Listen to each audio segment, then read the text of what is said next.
Sherlock Holmes in Excalibur Lost by Scott McQuaid. Produced by Pop-Up Theatre. The blade pierced into the flesh with minimal resistance. Blood splattered up the wallpaper behind the body. To most, it'd be a horrific sight indeed. But for me, it was Wednesday. Damn thing won't stay in.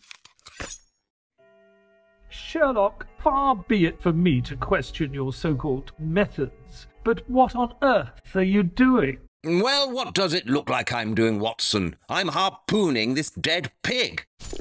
Yes, I see that. But why? Isn't it obvious? I'm merely trying to calculate how much force is required to penetrate a human body using a harpoon. Oh, yes, of course. Now, the pressure required to break human skin is 100 pounds per square inch. Do you concur?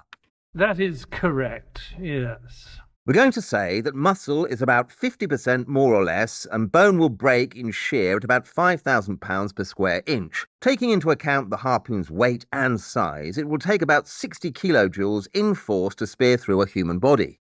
I think we can rule out Mrs. Thompson.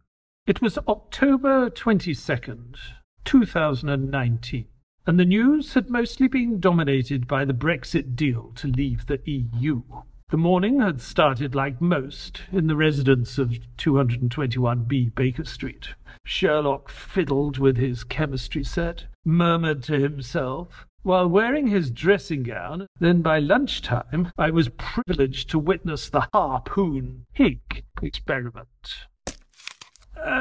Where did you get the volunteer for this experiment? What? The pig. No, that. Allardyce Butchers, just down the street. And what do you think Mrs. Hudson is going to say about the blood splatter on her wallpaper?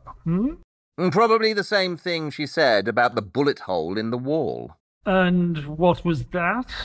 I don't know. I tune out once she starts talking. We have yet to RSVP our invitation to Lestrade's retirement party. Are you attending? Retirement? What's he going to do with all that time? Well, he's got quite the green fingers, so I suppose he'll tend to his garden. Plants are a waste of time, unless you're experimenting with the poisonous ones. Sherlock, there's Ma! Yes, Mrs. Hudson. Don't just stand there with a bewildered look upon your face. It's not a good look for you. Ooh, is that a pig over there? A dead pig, yes. Suffice it to say, we shall be dining on a lot of bacon, sausages, and pork-such related meals for the next month. You've gone too far this time. When I come back into this room, I want that gone and this entire mess cleared up. Am I clear? Crystal. Now, there's a woman here to see you, and considering the dead animal you have in your living room, perhaps you should see her downstairs. Why? Is she a vegetarian? No, but you know what? Whatever. Well, she's not happy. Yes, I got that vibe too. I wonder why. Hello? Standing in the doorway was a tall, slender woman. The business type, with her hair high up in a bun, wearing glasses and carrying a small briefcase. I hope I'm not disturbing you. The lady downstairs sent me up. Not at all. Please come in. You're Sherlock Holmes? Oh, no. That would be the gentleman standing over there, covered in blood. Oh, Mr. Holmes. She cautiously stepped towards Sherlock, with her hand held out. Ah, what's that? No, it's just a harpoon. Holmes held out his blood-splattered hand. The lady immediately recalled hers. Would you like some tea?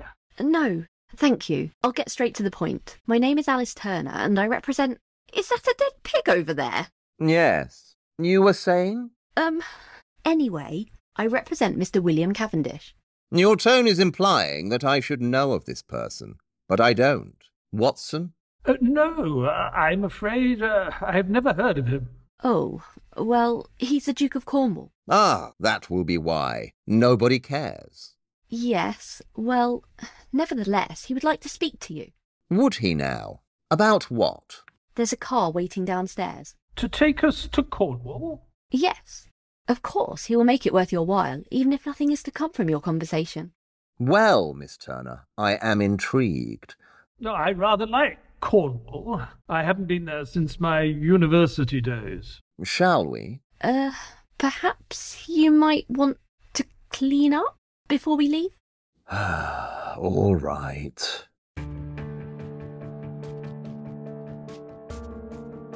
Holmes and I accompanied Miss Turner in a classic lavish Rolls-Royce. By the time we arrived at the Manor Estate in the middle of nowhere, it was already evening.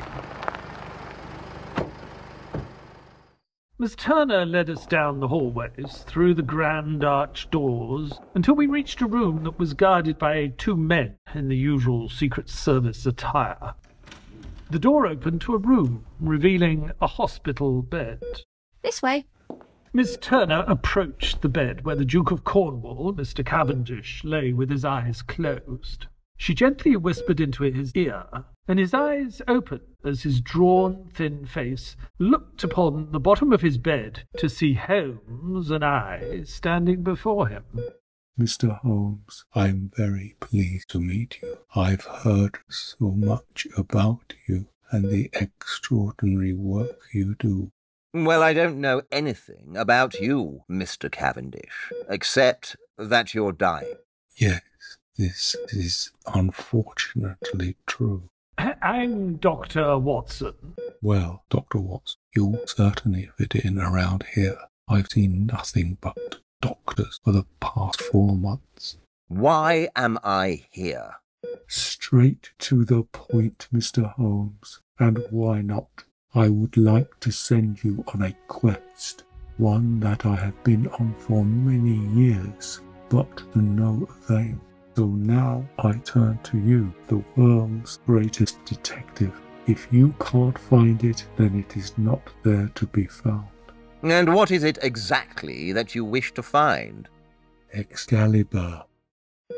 The sword? Yes, Dr. Watson, I know it sounds fantastical, but I assure you Excalibur is real. Based on what evidence? Miss Turner, if you please. Miss Turner lay down 2 old scrolls and a painting upon the table that hovered over Mr. Cavendish's bed. The first mention of King Arthur and his sword is in this document, the Historia Regum Britanniae, written by Geoffrey of Monmouth, sometime between 1135 and 1139. This is the original manuscript, which was one of the most popular books of the Middle Ages, detailing Britain's history. Yes, but this was fictional history of Britain, something for kings to aspire to be. In this book, it mentions Caliburn, which was an excellent sword made in the Isle of Avalon. It is said to be Arthur's primary weapon. Caliburn is the Latin word for Excalibur. Yeah, I've read these stories as a boy. That's the name of the sword in the stone. No, that's a different sword altogether, commonly mistaken as Excalibur, and the sword in the stone story is pure fiction. It wasn't until 12th century when the French poet Chrétien de Troyes was the first to alter the name of the sword from Caliburn to a more familiar Excalibur. The Arthurian legends that so many others have come to know are from the Le Morte d'Arthur by Sir Thomas Malory, written in 1940. And in this version, written in the late Middle English, Arthur's sword is Excalibur. In this version, we also hear of King Arthur returning the sword to the Lady of the Lake. Suddenly, Mr. Cavendish's eyes widened. He slowly sat up as he began to recite the literature from the Lady of the Lake scene by memory. The king turned him, there he stood, to Sir Bedware, with words keen. Have Excalibur, my sword, good, a better brought was ne'er seen. Go, cast it in the salt flood, and thou shalt see wonder, as I weigh hay the fast for crust on road, and tell me what thou hast there say. This is the last known location of Excalibur. Mr. Cavendish, you've got more chance of getting bitten by a unicorn than finding Excalibur. You do not believe. I do not believe in the facts, because so far you have failed to present any plausible ones. I believe that these stories had to come from some truth. The crest, Miss Turner. This is the crest of the Duke of Cornwall. It was discovered at Tintagel Castle in Cornwall. We had it carbon dated and it goes back to around 449 AD, the first arrival of the Anglo-Saxons. The crest design has been in my family for hundreds of years.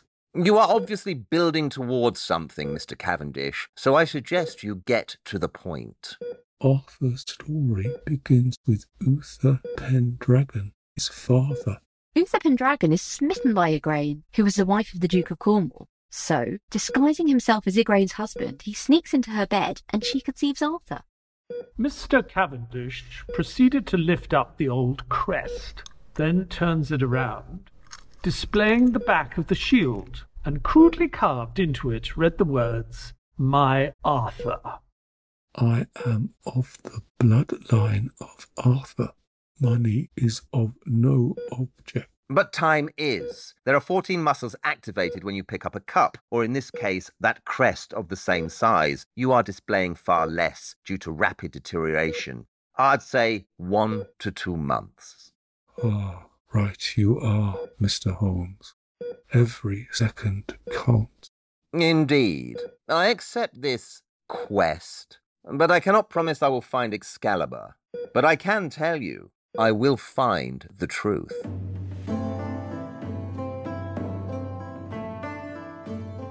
We stayed the night at the Duke's estate, and in the morning a personal chauffeur drove us further into the countryside to a serene lake, backed by rolling hills stretching across the Cornish moors.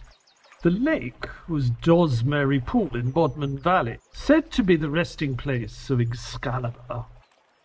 Have I mentioned how ridiculous this is?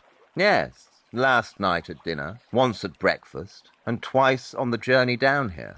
Listen, I understand the Duke is paying a lot of money for this venture, but it's a pointless task. Everybody knows King Arthur's just a legend, a story in a book. Isn't Jesus just a story in a book? Well, yes, but... Archaeologists have theoretically placed the Battle of Camlan near here, and this is the lake that Arthur asked his kinsman, Sir Bedivere, to return Excalibur to. And what? You think the lady in the lake is suddenly going to pop out and hand you the sword? Nimue. What?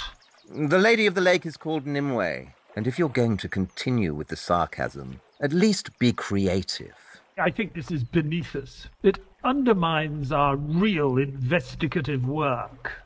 Don't take yourself so seriously. No one else does.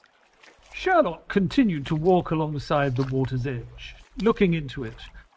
From time to time, he would look up, see his surroundings, and then plant a stick into the water. I'm cold, damp, and still wearing the same clothes from yesterday. Now, this is a waste of time. Besides, Mr. Cavendish said the lake drained years ago, and they found nothing. The sword is not in this lake. Of course it isn't, because it doesn't exist. But out of curiosity, why do you say that? This lake stretches around 37 acres, with a maximum depth of 9 feet. The Excalibur sword is around 4 feet in length, weighing just over 3.5 pounds. So? So, the lake is too shallow to conceal the sword. The knight, Sir Bedivere, would have to throw Excalibur into the middle of the lake to reach its highest depth, which he could not do, wearing knight's armour that averages 40 pounds of weight while hurling a 4-foot sword weighing 3.5 pounds across. Let's say half this lake. He would have to clear 18 acres. You're saying it's not possible? Not probable. It's time for tea. Finally, something we agree on.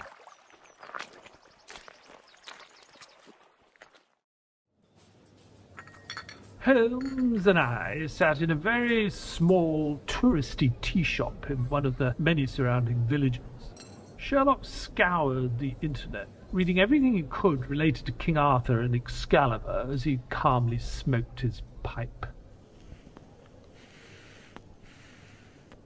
I think Cornwall would be a good place to retire. Quiet, slow-paced. You're describing boring.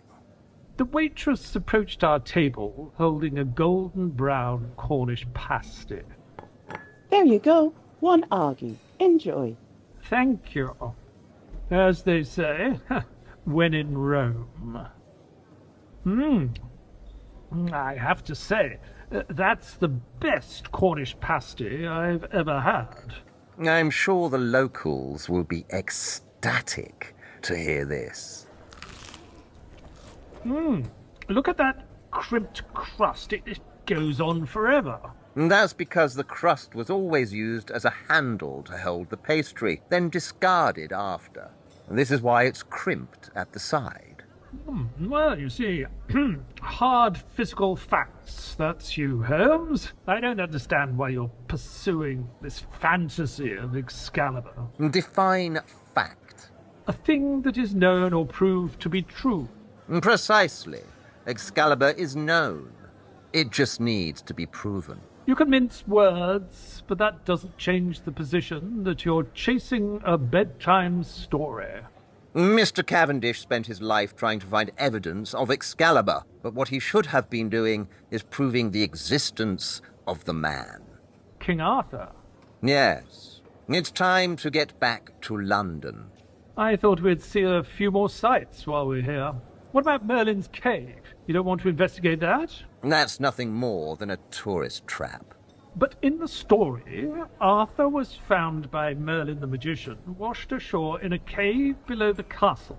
My dear Watson, I don't for 1 second mistake these stories for fact, but what I do recognize is that these folk tales, like the Bible, have their roots placed in history. For any story that can last hundreds of years must hold some weight.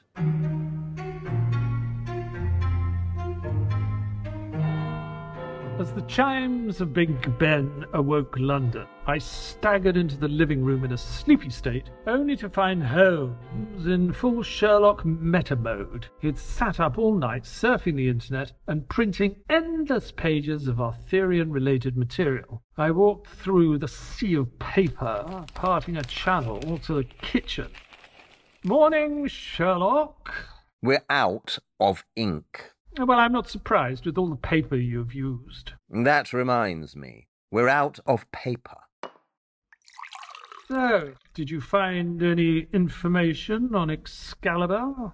I'm drowning in information. It's facts that I lack. Well, I did warn you. This was a case of fiction. And as much as I'd like to see King Arthur cross over into reality, I'm afraid the man's a myth. King Arthur, perhaps, but not Arthur. Go on, then. Let's hear it. Very well. I refined my research to historical written poems during the Saxon invasion after the Romans left Britain. As I'm sure you're aware, poetry was a way of documenting the past during this period. Yes? I came across some Celtic poetry from that time, and one poem, the Gododin, contains a passage where it speaks of a warrior named Gwardar, and I quote, "Gwardar was skilled in slaying his enemies, but he was no Arthur." That's it? Well, that's not much to go on. Agreed. But whomever this Arthur was, he obviously was the measure for other knights and warriors. This sole reference to Arthur could very well have inspired writers to pen his tales hundreds of years later. After all, there is at least one truth to every myth. True. I mean, stories about people from the past are often rewritten, blown up and exaggerated. Take the highway robber Dick Turpin, painted as a hero for robbing the rich, fighting for the lower classes, when in reality, Dick Turpin was a violent poacher, robber, murderer. Let's stick within the framework of the earliest recorded stories of Arthur and set aside the later variations that introduced Merlin, the sword, Sir Lancelot, and the Holy Grail. Now, the assumption that a historical Arthur led Welsh resistance to the West Saxon advance from the Middle Thames is based on a conflation of two early writers, the religious polemicist Gildas and the historian Nennius, from the 5th and 6th centuries. This is fact. These stories noting the Saxon invasion of Britain were written hundreds of years later, and I believe were influenced influenced by the Gododin poem, which is the first mention of Arthur. This now presents us with a real man, named Arthur. But there's still no evidence of King Arthur within our... Because he never was a king. He was a warrior who was feared and revered on the battlefield. And just like all history, there are big gaps in the story that will eventually be filled with a creative pen. So, the story of Arthur is retold hundreds of years later, where he becomes a knight, a king, a legend for other kings to aspire to be. But you have to take into account that this time period liked to romanticize history. A lot of our kings and queens have much untold truths written about their so-called good deeds.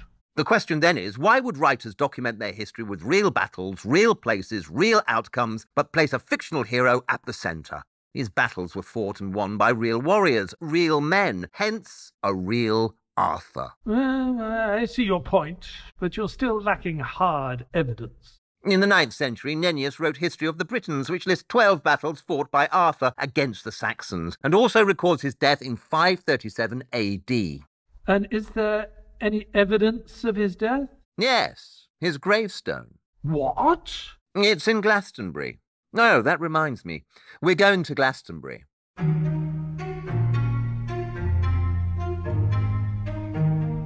In the year 1191, monks at the abbey discovered a hollow log containing 2 bodies, with an inscription suggesting that they were that of Arthur and his queen Guinevere. On the 19th of April, 1278, their remains were removed in the presence of King Edward I and Queen Eleanor to a black marble tomb. Holmes and I stood amongst the ruins of Glastonbury Abbey, staring at the plaque that marked the grave of King Arthur. You see, even in his death, Arthur is laid to rest before real documented kings and queens. Yes, but these bodies are hundreds of years old, with no identification. How did they know for sure it was Arthur? And how do we know it isn't? This can be played both ways. So, what happened to the abbey? Why is it in ruins?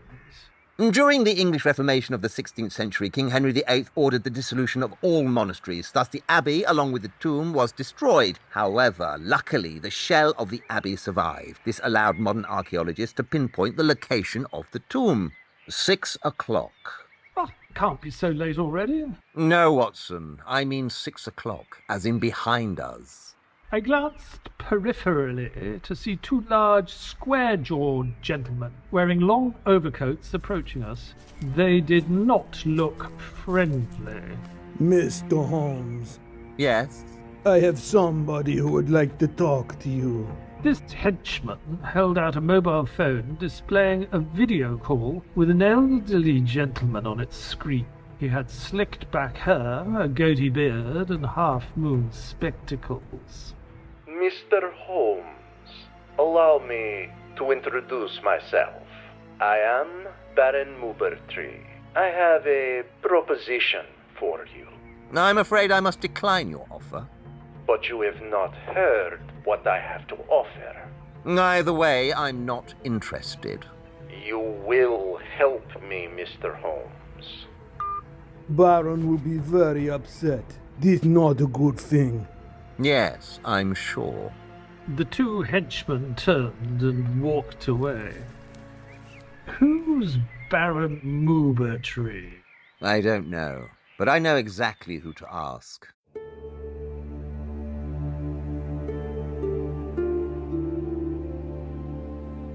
The Baron is as equally obsessed as Mr. Cavendish with the Arthurian legend. They are somewhat rivals in this quest to find Excalibur. Oh, great. Another one. Miss Turner sat in Sherlock's favourite chair in our Baker Street flat as she explained the situation. The Baron is a very dangerous man and has been known to go to extreme lengths to get what he wants. He was a soldier in the Bosnian War. After the war, he started to deal in black market antiques. He works as an enforcer for interested parties. Something tells me he's going to be a problem. Well, I'm not going to lie. He will do whatever it takes to get what he wants. And since he found a document of Sir Bedivere, he's been relentless in his search. Who's Sir Bedivere again? Arthur's trusted knight, the one that returned Excalibur to the Lady of the Lake. That's right. After Arthur's final battle against Mordred, He gave the sword to Sir Bedivere, whose job was to return the sword to the lake upon Arthur's mortal wounding. So, there is proof of the existence of Sir Bedivere.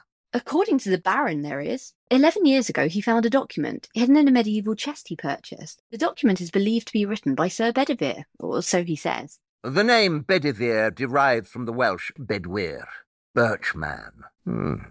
Where was the chest purchased? In his home country, Bosnia. How did it travel so far? Well, it's not unusual for art and antiques to travel so far, through dealers and collectors. True, but even so, Miss Turner, do you think you could track the sale of this medieval chest? Oh, yes. It shouldn't be too hard at all. I'll make some calls. In the meantime, Watson, I suggest you call a taxi to Waterloo. The station? Well, I'm a bit late for the battle. Wouldn't you agree? Yes, of course. Where are we going? Winchester. And what's in Winchester? Arthur's Round Table. Holmes and I entered the great hall of Winchester Castle, and there, stuck high above us on the far wall, was the famous Round Table, where Arthur and his knights would congregate. As its name suggests, it has no head, implying that everyone who sits there has equal status. I never knew the table was actually real. Just because something is physically there doesn't mean it's real. I thought you were on the side of thinking that King Arthur was real. My dear Watson, there are no sides to this story. Much like the Round Table, it is constant and always changing direction. Can I be of assistance, gentlemen? A smartly dressed lady approached us. I'm Dr. Ainstree, the curator here. Is it real? Well, the table is a table of a king. It's been hanging here since 1540. Let's not play around with semantics, Doctor. Did or did this not belong to King Arthur? Oh, no. Well, thank you, Doctor. But... Go on. King Henry VIII ordered the table to be constructed and painted with his family's symbol, the Tudor rose, upon it, since the king was supposedly obsessed with the legend of Arthur and believed himself a descendant of the fabled man. Does it note any of Arthur's knights on the table? Yes, they're all there. Sir Lancelot, Sir Gawain, Sir Percival, Sir... Show me Sir Bedivere. Dr. Ainstree picked up a yardstick nearby and pointed it towards the bottom right of the round table, revealing the knight's name. Holmes held up his mobile phone and took a picture of that section. Sherlock then zoomed into the picture showing Sir Bedivere's name. What's that? Dr. Ainstree and I gathered around Holmes's phone. Inside the letter B of Sir Bedivere's name was a small finger-sized black spot. Yes, what is that? The other knights don't seem to have this marking on their name. Oh, it's probably just some slip of the brush when the artist was painting his name. Hardly. This is not only a perfect circular spot, but it's protruding. Do you have a ladder? I think there's one in the janitor's room over there. Obviously curious of Sherlock's discovery, Dr. Ainstree was very helpful in his request. Holmes climbed the ladder until he reached the bottom edge of the round table. He then placed his finger upon the small black circle-like button and pushed. As the button sunk backwards into the table, a small tray ejected. Sherlock came down the ladder to reveal his findings. What is it? A crest. Yes, a knight's crest. It would be worn on the armour, but it's not British. I'll take that, Mr. Holmes. There, standing in the entrance, backlit from the sun outside, were three shadowy figures. I immediately recognized the two large, square-jawed men from our run-in with them in Glastonbury. The older gentleman, standing in the middle, holding a black cane by his side, stared over his glasses at the crest in Sherlock's hand. Slowly and dramatically, he walked towards us. I told you that you will help me, Mr. Holmes. And so, you have. His face came into the light, revealing himself to be Baron Moubertree. Can I help you, sir? Remove this woman. One of the Baron's henchmen grabbed Dr. Ainstree and shoved her into the janitor's cupboard, locking the door behind her. I will take the crest, Mr. Holmes, either by your hand or by theirs. The Baron looked across at his two henchmen, who on cue grabbed two medieval longswords on display from a nearby wall. How's your swordplay, Watson? I'm a little rusty. Shall we? We armed ourselves with swords. I took one from a display cabinet behind me, while Holmes snatched one from a knight's suit of armour standing at the spiral staircase.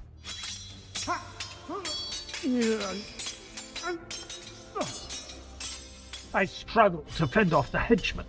Due to his size and extra weight, his strikes against my sword shook me to my core. I had not been in a real fight since serving my time in the Iraq War, and using historic longswords was a first. But my survival instincts soon kicked in, using my footwork to flank and close the distance on my opponent, while at the same time clutching the crest tightly in my left hand. In the corner of my eye, I saw Sherlock willingly allow himself to be backed up a small spiral staircase in the corner. A moment of distraction can alter the course of a fight, and so, as I spotted Sherlock, I missed my opponent's counter-attack. As we crossed swords, the henchman kicked me in the knee, which brought me crashing to the ground. The crest fell out of my grasp. Grab it! Shouted the Baron, and the henchman did so. He handed it to the Baron. I'm sorry it had to come to this, Dr. Watson. No, you're not. No, I'm not. Suddenly, the other henchman Sherlock had been fighting came tumbling down out from the staircase. Dosta! Idemo! Shouted the Baron in his native tongue. It was obviously some command for his men to leave, as they all pulled back and left the castle. Are you hurt? No, I'm fine. I'm afraid they got the crest. I'm sorry. Oh, I wouldn't worry about that. I memorized its image. I'll easily be able to sketch it out, which is all we need. Miss Turner was right. This Baron is a dangerous man. I rather enjoyed that. It's been a while since I've engaged in any genuine combat. Yes, well, I don't miss it. I see your tactic was to take the high ground with the staircase. That certainly helped, but it was more so to limit his movement. You see, medieval castles built their staircases extremely narrow, spiralling in the clockwise direction. This design was to make it difficult for the enemy to fight their way up. Since most soldiers were right-handed, they would need to round each curve of the inner wall before attempting to strike. And this would expose them in the process. Precisely. The clockwise spiral staircase also allowed the defenders to use the inner wall as a partial shield, while allowing them to swing their weapon without being hindered by the curvature of the outer wall. Hello?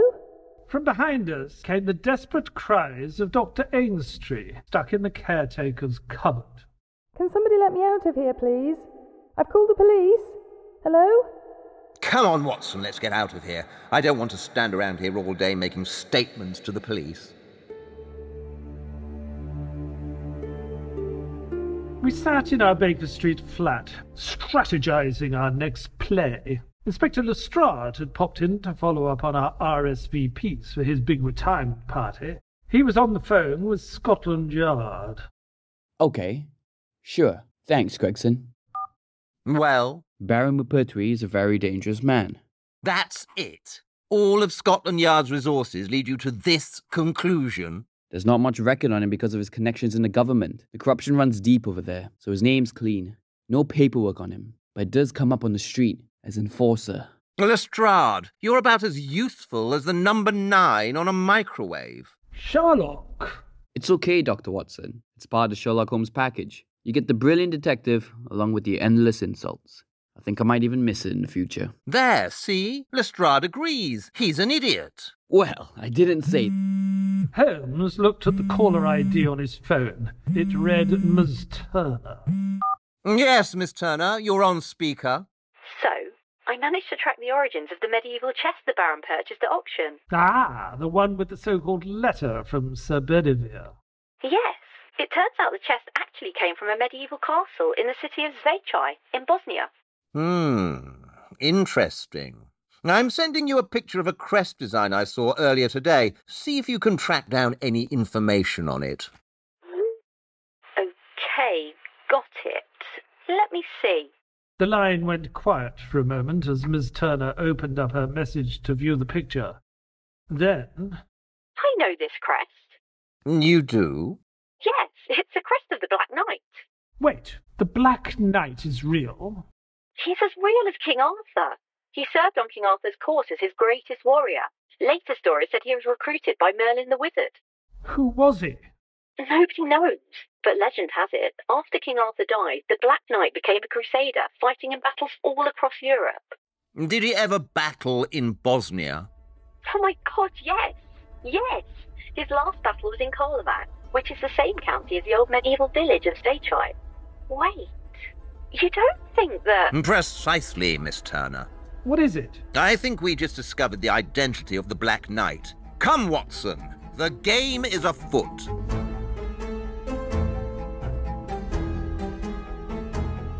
Holmes and I took a night flight to Herzegovina. Such a beautiful little village. Yes, like it's stuck in time. We walked the cobblestones towards the ruins of Zvečaj medieval castle, where once sat Bosnian rulers. Holmes smoked his pipe, surveying the castle as we approached it. The castle was cornered off from the public. Construction workers and diggers were busy at work on the fallen castle ground. Then, out of nowhere, stepped the two familiar henchmen we had crossed swords with no less than 24 hours ago. I am afraid this place is off the limit. Well, Sherlock, what's your call? There's no need to make a scene. After all, we're just here for the sightseeing. Holmes blew some smoke into the henchman's face, grinned and turned away. Looks like the Baron has gone to work on that castle. Yes, shame to destroy such history. Well, if he finds Excalibur buried within it, the greater history will be his. He won't. What makes you so certain? In this world, nothing can be said to be certain, but... But? He's looking in the wrong place. But the crest of the Black Knight was found in the Round Table of Sir Bedivere, and the Black Knight's last crusade ended here, along with the letter of Sir Bedivere that was recovered from the chest in that castle. Ah, but you're forgetting the story of Excalibur. Where did the sword end up? In the lake. Right you are, Watson.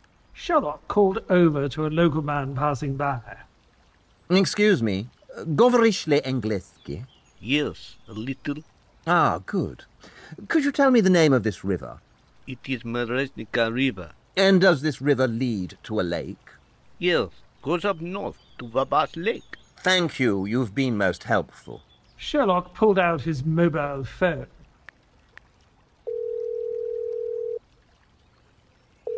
Yes.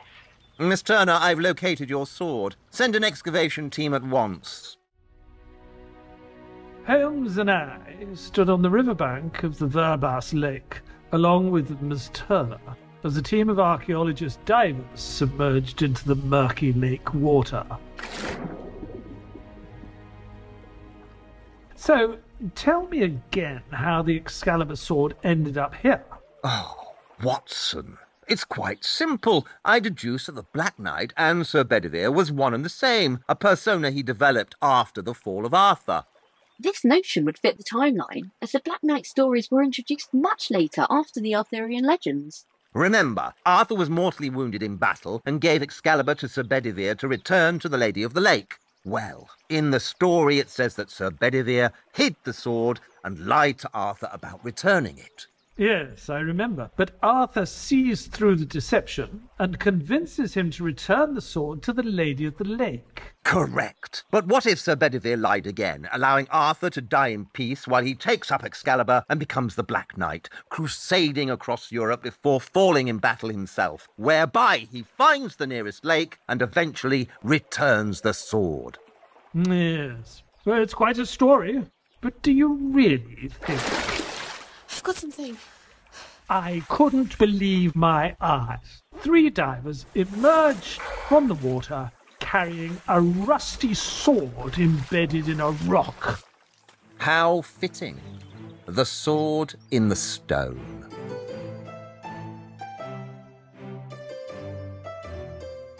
And so, history will note that a 700-year-old sword, dubbed as Excalibur, embedded in a rock at the bottom of a lake, was discovered in the Varabas River in Bosnia. The sword is now on display at the Museum of the Republika Spraska. However, it did make its way back to England for a brief period. Mr. Cavendish donated a large sum of money to the museum in exchange for a private viewing of the sword. Remarkable. Thank you, Mr. Holmes. I will leave this world at peace, knowing the legend is true. Sherlock tipped his hat. Miss Turner smiled and nodded in our direction as the two of them looked over the sword. I leaned towards Sherlock and said, "Do you honestly think that's the sword Excalibur?" It may not be the Excalibur, but it is his Excalibur.